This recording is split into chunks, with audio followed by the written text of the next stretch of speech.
Revenge ட்ரேடிங்னா ஒன்றும் கிடையாது. மார்க்கெட்டில் நம்ம ஒரு லாஸ் பண்ணிட்டோம்னு வச்சுக்கோங்களேன், லாஸ் பண்ண காசை நான் பிடிக்கணும் அப்படின்ற ஒரு ஆசை எல்லாருக்கும். லாஸ் பண்ணிட்டேன்னா, சார் நான் எங்கே தொலைச்சனோ அங்கே தான் தேடுவேன் நான்.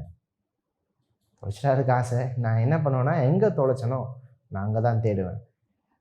நான் என்ன கேட்குறேன்னா, அதான் தொலைச்சிட்டிங்கல்ல, அதை விட்டுருங்க, புது பொருள் போய் வாங்கிக்கோ. அதை தான் நான் சொல்ல வேண்டிய விஷயம். என்னென்னா தொலைஞ்சிடுச்சு. இப்போது நான் என்ன கேட்குறேன்னா, சின்ன இடத்துல தொலைஞ்சா பரவாயில்ல, மார்க்கெட்னா கடல் மாதிரி. கடலில் ஒரு பொருளை தொலைச்சிட்டு நான் அங்கே தான் தேடுவேன்னா எப்படி போய் கண்டுபிடிக்க முடியும்? கடலில் கண்டுபிடிக்கவே முடியாது. கடலில் அதை எங்கேனாச்சும் தண்ணியில் அடிச்சுட்டு போயிருக்கும். அதனால் விட்ட இடத்துல தேட முடியாது. அப்படி நீங்கள் விட்டுட்டிங்கன்னா, எனக்கு என்ன சொல்கிறேன்னா, அந்த ரிவெஞ்ச் ட்ரேடிங் நிறைய பேர் என்ன யோசிக்கலாம், நான் திருப்பி எடுக்கணும்னு ஆசைப்பட்றீங்களா? அன்றைக்கி டே நான் உங்களுக்கு கொடுக்குற அட்வைஸ் என்னென்னா, அன்றைக்கி என்ன ஸ்டேட் எடுக்கணும்னு உங்களுக்கு தோணுச்சுன்னா, அன்றைக்கி டே ஃபுல்லாக சைலண்ட்டாக உட்காருங்க.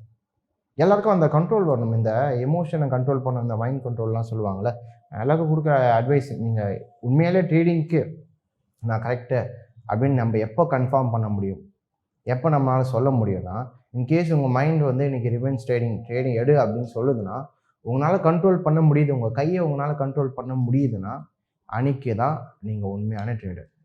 ட்ரேட் எடுக்காமல் கண்ட்ரோல் பண்ணுறவங்க மட்டும்தான், பொறுமையாக இருக்கிறவங்க மட்டும்தான்.